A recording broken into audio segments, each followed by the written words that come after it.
De mientras vamos a Gálatas. Gálatas capítulo 4.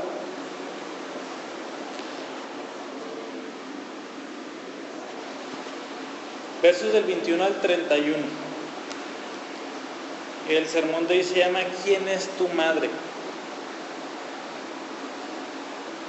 Dice el verso 21: díganme los que desean estar bajo la ley, ¿no oyen a la ley? Porque escrito está que Abraham tuvo dos hijos, uno de la sierva y otro de la libre. Pero el hijo de la sierva nació según la carne, y el hijo de la libre por medio de la promesa. Esto contiene una alegoría, pues estas mujeres son dos pactos. Uno procede del monte Sinaí, que engendra hijos para ser esclavos. Este es Agar. Ahora bien, Agar es el monte Sinaí en Arabia, y corresponde a la Jerusalén actual, porque ella está en esclavitud con sus hijos. Pero la Jerusalén de arriba es libre. Esta es nuestra madre, porque escrito está: regocíjate, oh estéril, la que no concibes, prorrumpe y clama, tú que no tienes dolores de parto, porque más son los hijos de la desolada que de la que tiene marido. Y ustedes, hermanos, como Isaac, son hijos de la promesa. Pero así como entonces el que nació según la carne persiguió al que nació según el Espíritu, así también sucede ahora. ¿Pero qué dice la Escritura? Echa fuera a la sierva y a su hijo, pues el hijo de la sierva no será heredero con el hijo de la libre. Así que, hermanos, no somos hijos de la sierva, sino de la libre. Hay que recordar que el contexto de la carta a los Gálatas es que los cristianos en el área de Galacia estaban siendo persuadidos por unas personas llamadas los judaizantes a ya no tener un mensaje correcto del Evangelio. Ese es el único problema importante que hay ahí. Acuérdense que estaba mal muchas de las cosas que enseñaban, pero a Pablo lo único que le interesaba era lo más importante, que era el Evangelio de Jesucristo. Acuérdense que los Gálatas decían, sí está bien todo lo que ustedes creen, o sea, sí está bien que ustedes reciben a Cristo por la fe, sí está bien que ustedes son perdonados de sus pecados, sí está bien todo eso, nomás que para ser verdaderos cristianos les falta una cosa: hay que circuncidarse y cumplir todo lo que la ley demanda, y ahora sí son verdaderos hijos de Abraham, ahora sí son hijos de la promesa. Esto se convierte en lo que le llamamos legalismo. El legalismo es: cumple estas cosas y eres salvo. O sea, recae en unas leyes que un ser humano tiene que cumplir para ser aceptado delante de Dios. Y el legalismo es muy sutil. La mayoría de las veces es muy sutil. Uno muchas veces no se da cuenta cuando cae en el legalismo. O sea, una persona puede decir: sí tengo fe en Cristo, sí, Cristo me perdona, Cristo es mi Salvador, pero vivir en un legalismo, vivir en un sistema de obras. Y interesantemente el legalismo lo encontramos en sus expresiones como que más fuertes, la mayoría de las veces no en religiones extrañas o en religiones allá orientales, sino que muchas veces las encontramos con religiones que tienen la Biblia en la mano, y eso es lo más peligroso. Dos ejemplos: los fariseos. Los fariseos tenían la Biblia en la mano y aún así cayeron en un sistema extremadamente legalista. Por ahí un día de estos platicamos que en cuanto al sábado, los fariseos tenían una distancia que podías recorrer en un sábado. Si te pasabas de ahí, ya habías infringido el sábado. O sea, en un sábado, en un día de reposo, no podías caminar más de 2 kilómetros. Si caminabas más de 2 kilómetros, decían los fariseos, ya estás invalidando el sábado. Si se fijan, es un sistema demasiado legalista. Lo que Pablo va a hacer en este pasaje es demostrarles a los que tenían la Biblia en la mano y decir que podía ser salvo por tus obras, enseñarles que la misma Biblia que cargan desmiente todo lo que ellos predican y desmiente por lo tanto toda esa secta. Pues Pablo lo hace con una pregunta muy provocadora ahí en el verso 21, y nos va a hacer ver que la Biblia, en todas las partes de la Biblia, da testimonio de que el único camino a Dios es por medio de una promesa, no por medio de una serie de leyes que hay que cumplir. Dice el verso 21: díganme los que desean estar bajo la ley, ¿no oyen a la ley? Si fijan, Pablo una y otra vez hace todos sus esfuerzos por hacerles ver a los gálatas que estaban siendo persuadidos por un mensaje incorrecto. Los gálatas les estaba llamando la atención la circuncisión. Acuérdense, el retirar ese pedazo de carne, así como en el Antiguo Testamento, para ser salvo, para ser acepto delante de Dios. También hace poco vimos que los gálatas están fascinados con observar los días, los meses, las estaciones y los años. O sea, se están volviendo a ese tipo de práctica los gálatas. Y ahora, dice Pablo, o sea, ustedes desean estar bajo la ley, ¿verdad? O sea, bajo todas esas cosas. ¿Y qué dice la pregunta ahí? No oyen a la ley. O sea, qué irónico, Pablo, su tono tan particular de él. Sí, ustedes que guardan la ley tanto, no la leen, no la oyen. Si fijan, o sea, es casi en burla que Pablo les haga esta pregunta. Aquellos que decían decir, no, es que yo cumplo la Biblia, o sea, al principio y al final, van a terminar siendo los que no leen en realidad la Biblia. Y esto es justo lo que muchos grupos que cargan las Biblias en la mano y que llegan a querer un mensaje de obras, pues terminan teniendo. Sí. Sí, pero hemos visto cómo eso, así como dice Colosenses 2 y Hebreos, eran sombras de lo que había de venir.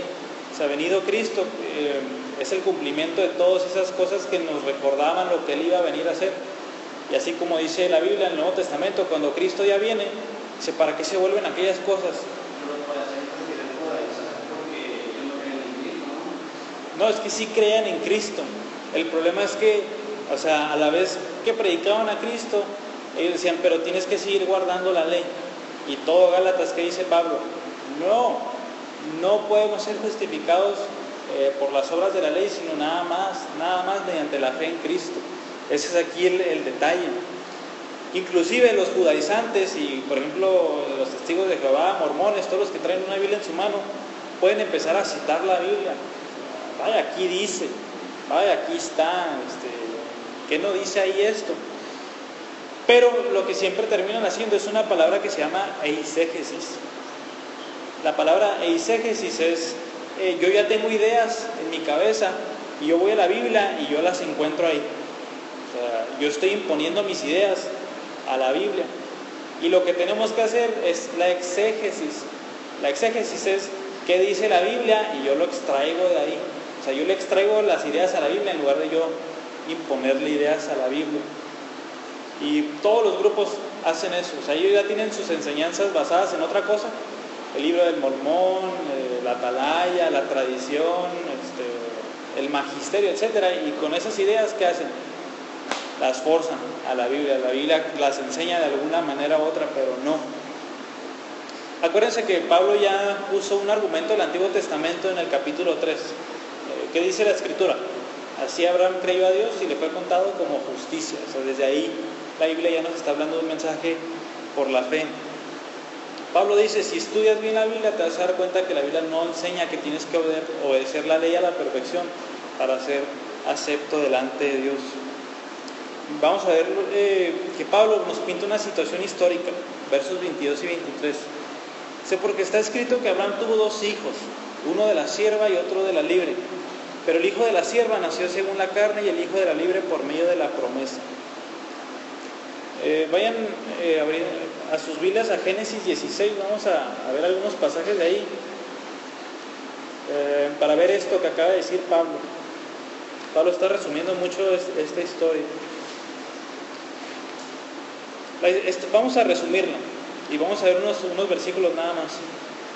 Dios le dio una promesa a Abraham. ¿Cuál era? Vas a tener una descendencia gigantesca. Voltea a ver las estrellas, Abraham. Cuéntalas. ¿Las puedes contar? No, bueno, así va a ser tu descendencia. Esa fue una promesa de Dios a Abraham.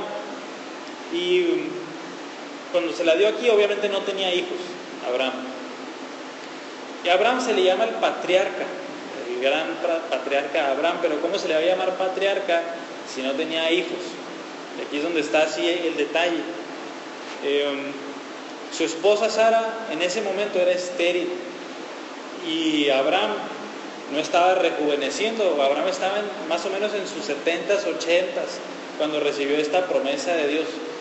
Todas las circunstancias indicaban lo contrario, si se fijan. O sea, Dios le dio la promesa y Abraham cada día que se levantaba veía nada más canas, veía nada más debilidad, veía nada más arrugas. Entonces Abraham decía, pues ¿cómo va a ser posible esto? Entonces para Abraham el creer la promesa debió haber sido muy difícil, pero para Sara, su esposa, fue todavía peor. Sara obviamente día y noche oraba a Dios por un hijo y no podía concebir, seguía sin poder concebir.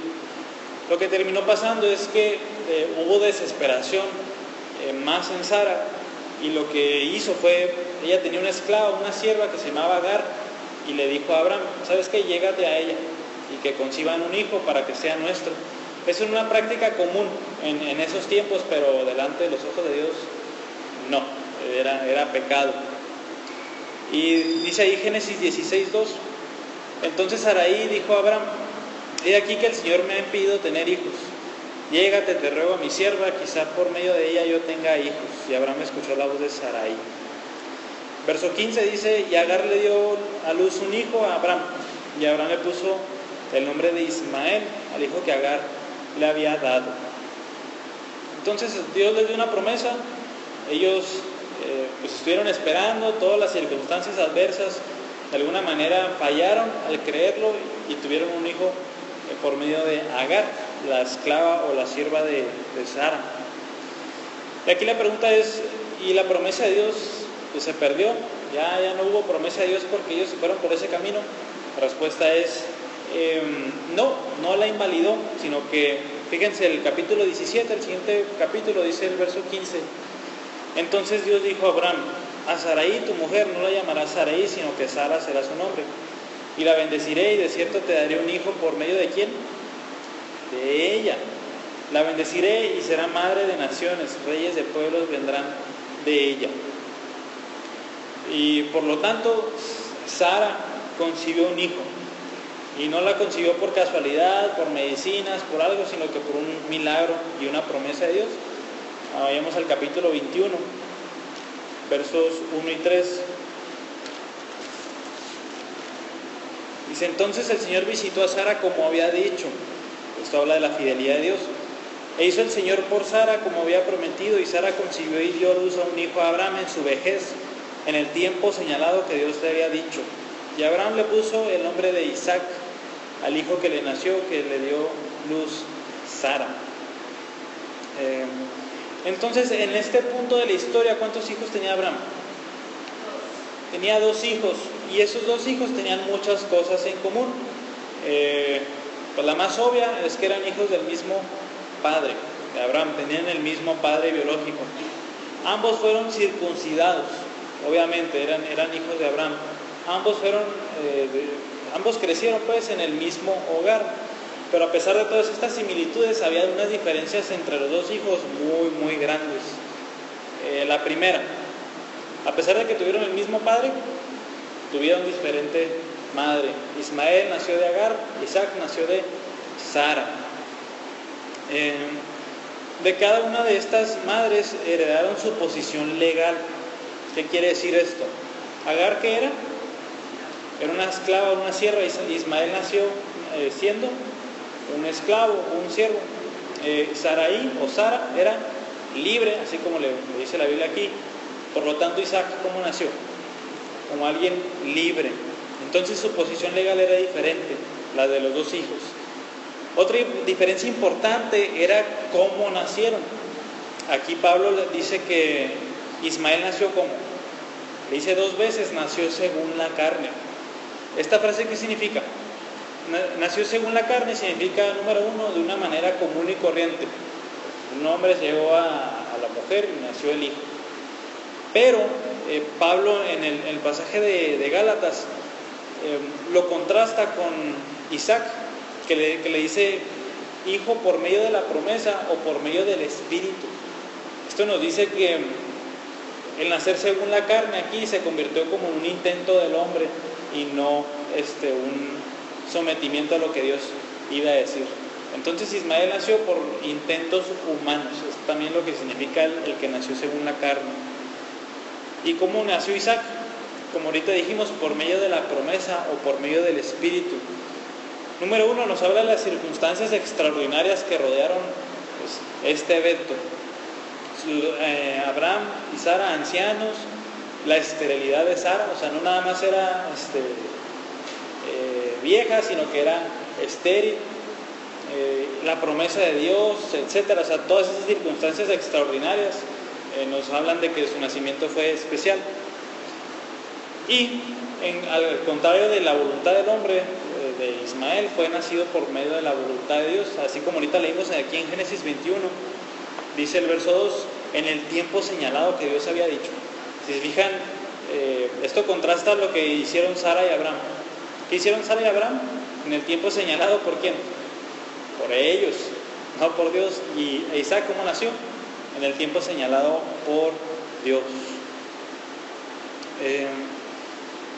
Cuando le prometieron un hijo a Sara, eso se convirtió en el chiste más increíble que jamás había escuchado. ¿Qué dice ahí Génesis 18? Génesis 18, 11 y 12 dice: Abraham y Sara eran ancianos, entrados en años, y a Sara le había cesado ya la costumbre de las mujeres. Esto significa, a Sara le llegó la menopausia, así como a cualquier otra mujer. ¿Y Sara qué? Se rió para sus adentros, diciendo: ¿tendré placer después de haber envejecido, siendo también viejo mi Señor? Lo interesante es que esa pregunta tiene una respuesta, ¿y cuál es? Sí iba a tener placer después de haber envejecido, y por eso después nació Isaac. Bueno, estos son los eventos históricos. Vamos a ver qué dice Pablo ahí en Gálatas respecto a esto. Versos 24 y 25 dice Pablo: versos 24 dice: esto contiene una alegoría, pues estas dos mujeres son dos pactos. Uno procede del monte Sinaí, que engendra hijos para ser esclavos. Este es Agar. Ahora bien, Agar es el monte Sinaí en Arabia y corresponde a la Jerusalén actual, porque ella está en esclavitud con sus hijos. Entonces aquí Pablo nos contó la historia de Abraham y de Sara, Isaac e Ismael, Agar, y ahora dice: esto contiene una alegoría. Una alegoría se usa comúnmente para una historia que no tiene en realidad fundamento histórico. O sea, si nos guiáramos por una alegoría así, tal cual, diríamos que en realidad Isaac es una virtud que tenemos que seguir y a Ismael es un vicio que no debemos de seguir, pero diciendo que esa historia es ficticia. O sea, una alegoría es eso. Y pues alegorías se pueden, o sea, la alegoría se puede significar lo que a uno se le venga la gana. Uno ve una historia y dice: esto es esto, esto es lo otro, y entonces tenemos que hacer esto.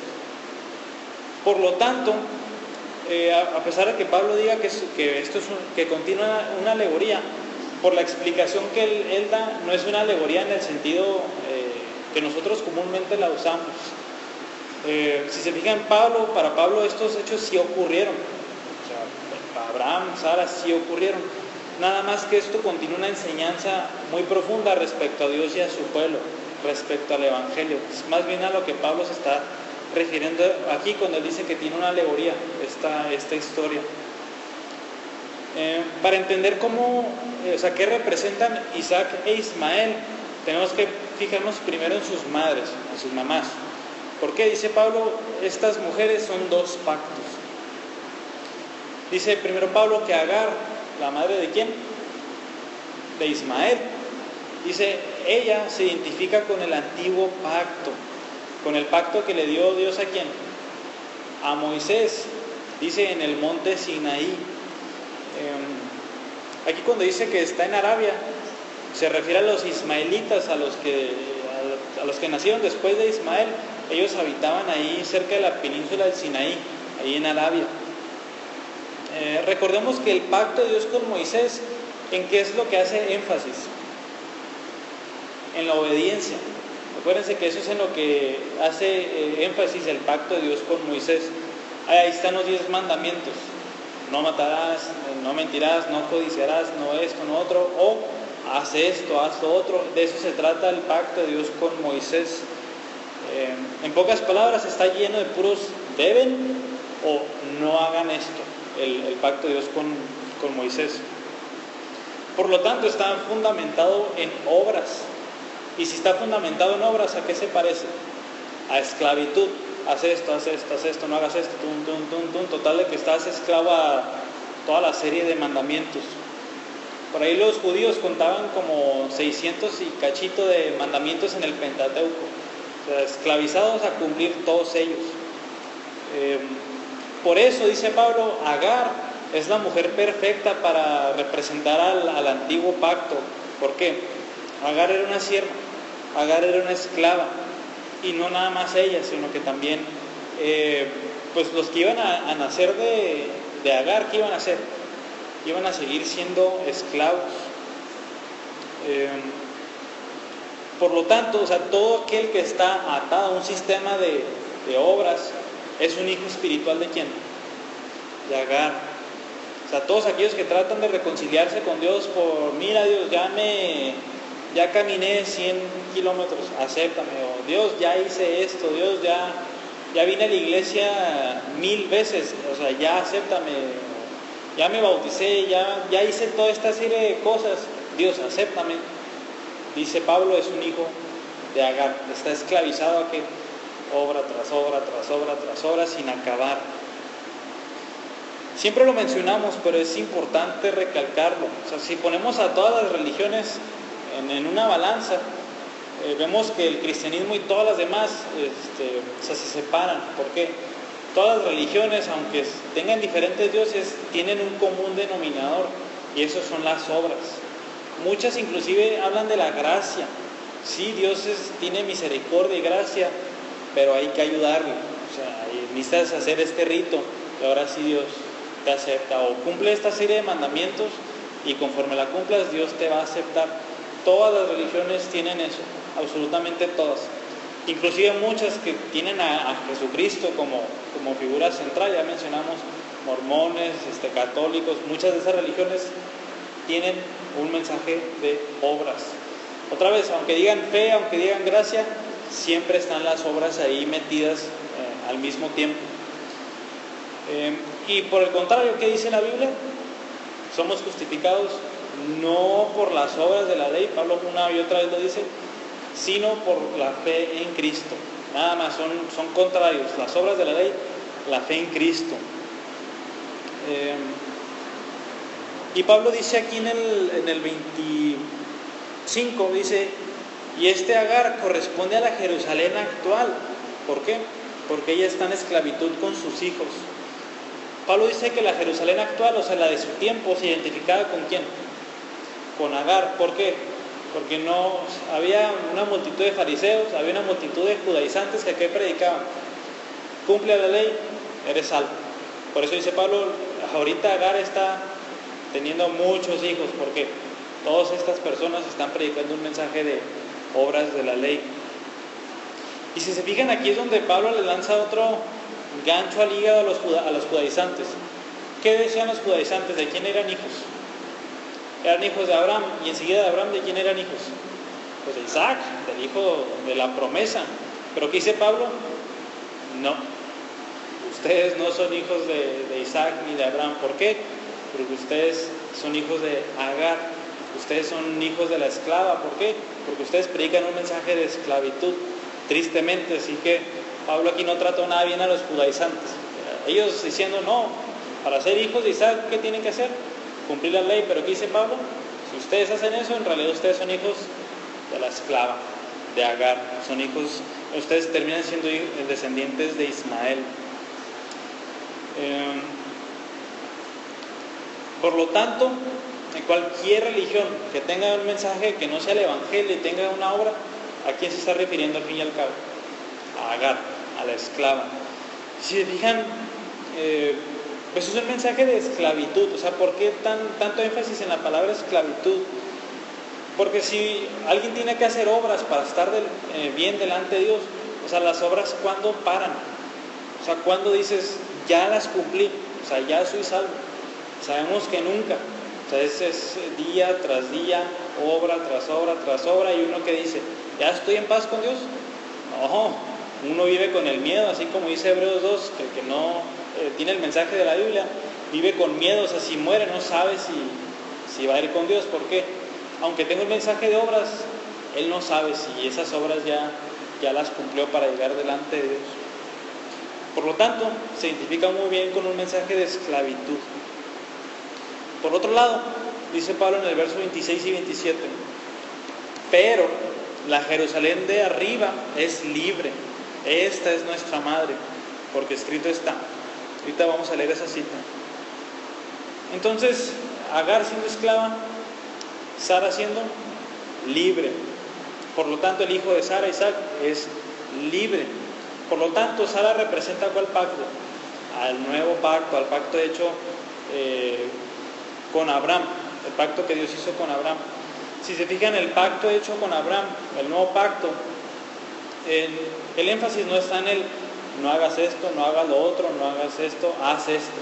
De eso no se trata el pacto de Dios con Abraham, sino que en este pacto más bien encontramos a Dios diciendo: yo haré, yo seré tu Dios, yo te voy a redimir de tus pecados, yo te voy a dar la vida eterna. Si se fijan, de eso se trata.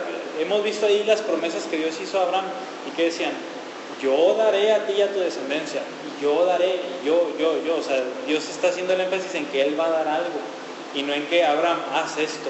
O sea, es totalmente lo contrario. Por ello, este nuevo pacto se identifica con la Jerusalén de arriba. Esta es la Jerusalén celestial. Ahí viene en varias partes de la Biblia la Jerusalén celestial. Y esta Jerusalén celestial no se compone de personas de alguna raza en específico. O sea, nada más los judíos están en la Jerusalén celestial. Ahí en Gálatas 3:28 que vimos: no hay judío, ni griego, no hay esclavo, ni libre, no hay hombre ni mujer, porque todos somos uno en Cristo Jesús. Entonces la Jerusalén de arriba se compone de los creyentes, no importando si es chino, mexicano, español, griego, hombre, mujer, esclavo, libre, rico, pobre, trabajador, etc. Si alguien tiene fe en Cristo, él pertenece a la Jerusalén de arriba. Y dice Pablo ahí: esta es nuestra madre. Para explicarlo, Pablo cita ahí Isaías 54:1. Ahí el versículo 27 en realidad es Isaías 54:1.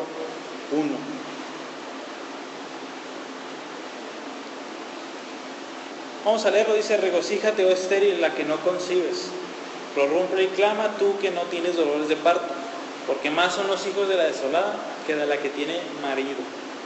Si se fijan ahí, la relación con Sara es muy clara, es evidente. Solamente que cuando Isaías estaba haciendo esta profecía, no estaba refiriéndose a Sara, se estaba refiriendo a la Jerusalén de su momento, y esta Jerusalén era una Jerusalén que se estaba yendo al exilio. Acuérdense que Isaías predicó en los últimos momentos antes de que Israel fuera derrotado por Babilonia y fueran llevados al exilio, a la cautividad por 70 años. Isaías le llama estéril a la Jerusalén de su tiempo, porque en efecto iba a ser llevada como esclava a otro lado. De eso vienen muchos los profetas. Y aquí Dios promete que después del exilio esa Jerusalén iba a tener otra vez muchos hijos. Y aquí Pablo dice, si se fijan, esto se refiere también a Sara. Sara también se le dice: regocíjate, oh estéril, la que no concibes. ¿Por qué? Porque más son los hijos de la desolada que de la que tiene marido. Aunque el mayor cumplimiento de esta profecía es en este momento. ¿Por qué? Dios sigue llamando a sus hijos. O sea, Dios sigue llenando esa Jerusalén de arriba. Dios sigue cumpliendo esa promesa de Isaías 54:1 en la iglesia.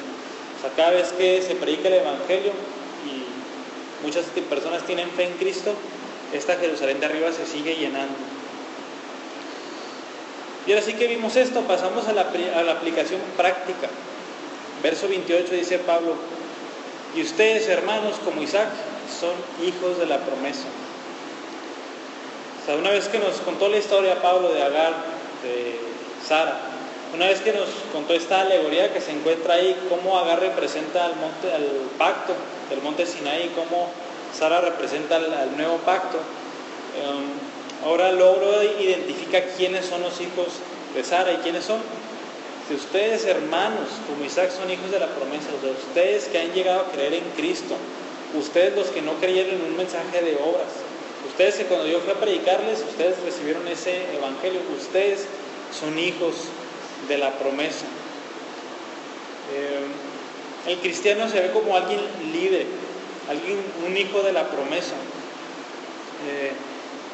Entonces todos los creyentes y no los hacedores de la ley son los que reciben la promesa, son aquellos que son hijos de Sara, herederos de la promesa. O sea, no importa cuántos sacrificios, cuántas obras pueda hacer una persona, va a ser siempre un hijo de Agar. Tristemente va a estar esclavizado a eso, no puede salir. Por más que quiera, por más obras que haga, por más todo que haga delante de Dios, va a seguir siempre siendo un hijo de Agar. Por lo tanto, no es un hijo conforme a la promesa. Es por eso que el contraste entre el libre y el esclavo es impresionante. O sea, el esclavo viviendo en miedo, viviendo con obra tras obra. El cristiano es totalmente lo contrario, porque el cristiano, número uno, sabe que tiene paz con Dios. Romanos 5:1. Habiendo sido justificados por la fe, tenemos paz con Cristo. O sea, es algo que tenemos que saber. El cristiano sabe que tiene paz con Dios. El que está en esclavitud, no, porque obra tras obra sigue buscando esa paz con Dios y nunca la encuentra. Número 2, Romanos 8:1. Por tanto, no hay ninguna condenación para los que están en Cristo Jesús. O sea, es libre de esa condenación. Aquel que sigue haciendo obras, ¿por qué las hace? Porque se sigue sintiendo condenado. O sea, vaya, él sigue sintiendo que Dios no lo acepta. Él sigue sintiendo que delante de Dios él está mal. Por lo tanto, ¿qué hace? Obra tras obra, tras obra, tras obra. Entonces él vive en condenación, pero los que están en Cristo, dice, ninguna condenación hay para ellos. Y todavía más, el cristiano sabe que Dios lo ha declarado justo. No nada más es perdonado, sino que Dios lo ha declarado justo delante de sus ojos por los méritos de Cristo y no por las obras de la ley. Pero esto trae otra implicación práctica, dice el verso 29. Pero así como entonces el que nació según la carne persiguió al que nació según el Espíritu, así también sucede ahora. Se dice Pablo, Ismael persiguió a Isaac. Por lo tanto, los Ismaeles de ahora siguen persiguiendo a los Isaacs. ¿Esto pasó? Sí. Fíjense, Génesis 21. Génesis 21, 8 y 9.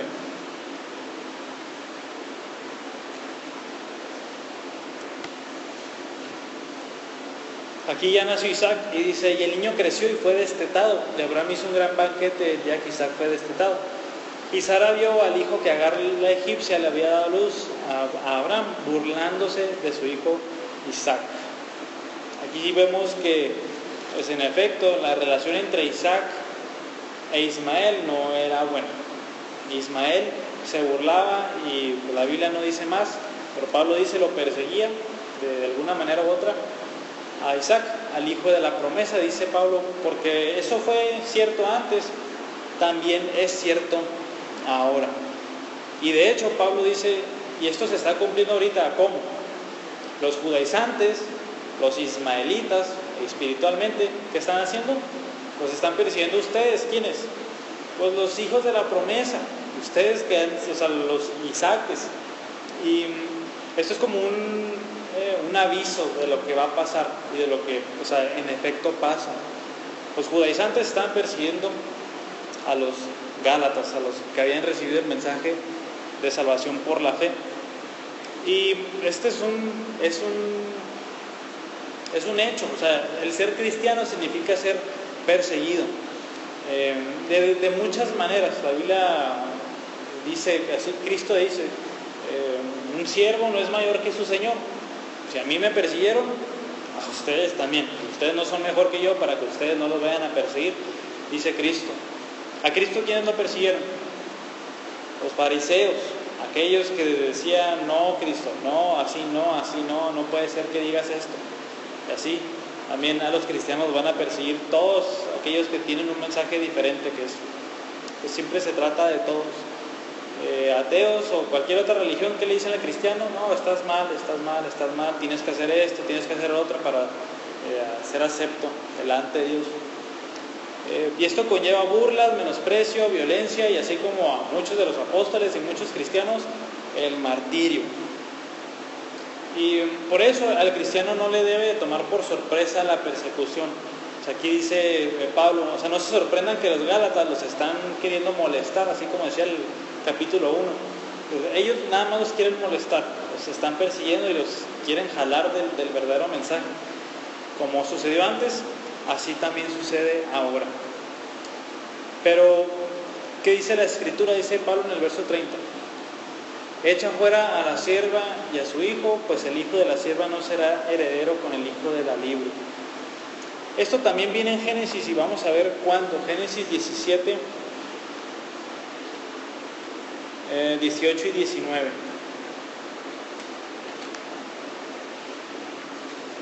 Génesis 17, 18 y 19.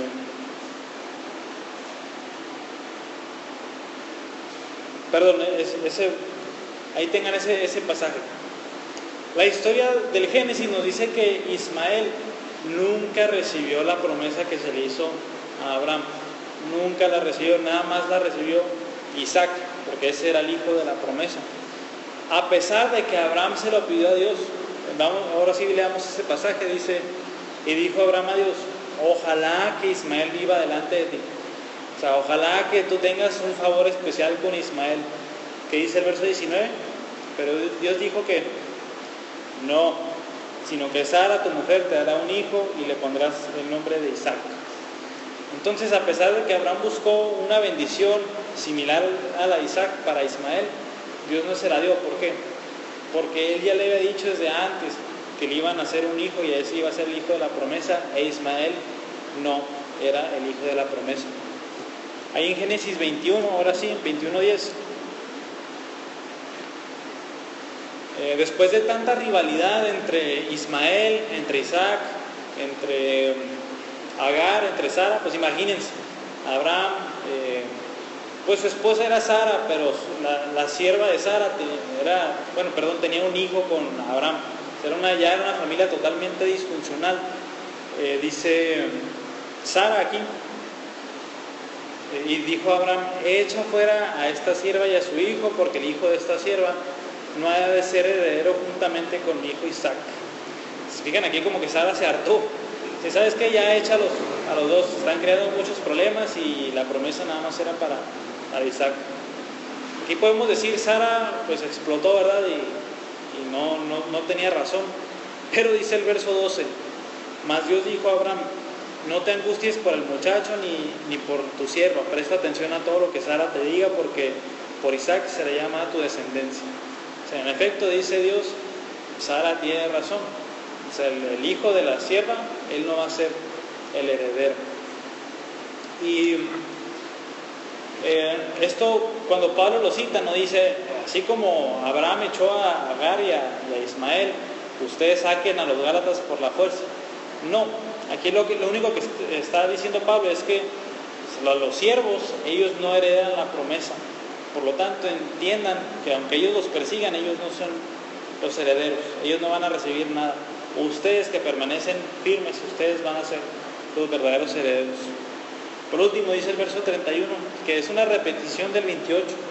Así que, hermanos, no somos hijos de la sierva, sino de la libre. Ante los ojos de Dios, tú ahorita eres un hijo de Agar o eres un hijo de Sara. O sea, Dios te ve a ti ahorita como Isaac o como Ismael. A pesar de ser el mismo padre, Abraham, la diferencia en que Dios te vea así es abismal, es totalmente opuesta. Uno nació según la carne, uno nació según el Espíritu.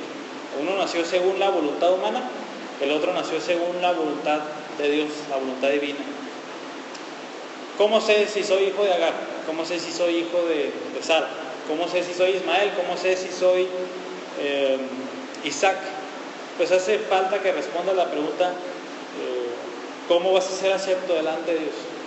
O sea, si tú quieres estar con Dios, si tú quieres morir e ir a su presencia, ¿cómo lo vas a lograr? Si metes una obra, la que sea, la circuncisión, el bautismo, venir a la iglesia, una obra, una sola obra, o 100, eres un hijo de Agar. Estás esclavizado. Dios no te va a aceptar por qué también cumples esas obras que tú estás poniendo ahí. Y siendo un hijo de Agar no vas a tener parte de la herencia con Dios. O sea, eso es lo que te tiene que quedar muy claro. Si tú crees que vas a llegar a Dios por medio de alguna obra tuya, eres un hijo de Agar y no eres un hijo de la promesa.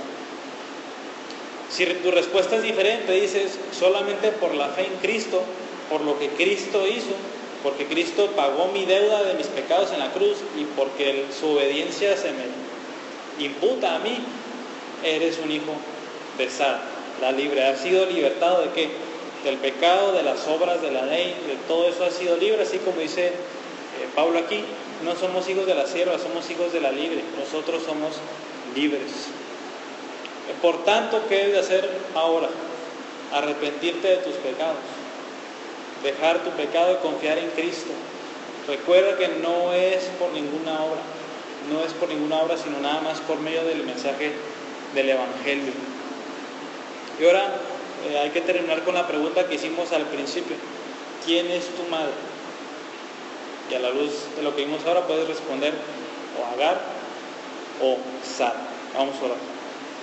Señor, te damos gracias por tu palabra, te damos gracias porque José nos pones una pregunta importante y es: ¿quién es nuestra madre? Y nada más hay dos opciones, una es Agar, la otra es Sara. Señor, que todos nosotros reconozcamos que no podemos ser hijos de Agar, sino seríamos hijos nacidos según la carne, por voluntad humana. Por lo tanto, no seríamos herederos según la promesa, no tendríamos la vida eterna, no tendríamos el perdón de nuestros pecados. Señor, que todos entendamos que hay que ser hijos de Sara, la libre, un mensaje libre de las obras de la ley, libres de cualquier tipo de obra para ser reconciliado contigo, sino nada más la fe en Cristo. Señor, mi oración es que todos hoy podamos decir junto con Pablo que la Jerusalén de arriba, esta es nuestra madre. Sara es nuestra madre, nosotros somos hijos de la promesa. ¿Por qué? Porque hemos venido a confiar nada más y nada menos que en Cristo Jesús para ser salvos. Te pido que nos otorgues arrepentimiento y la fe para poder hacerlo, Señor. Amén.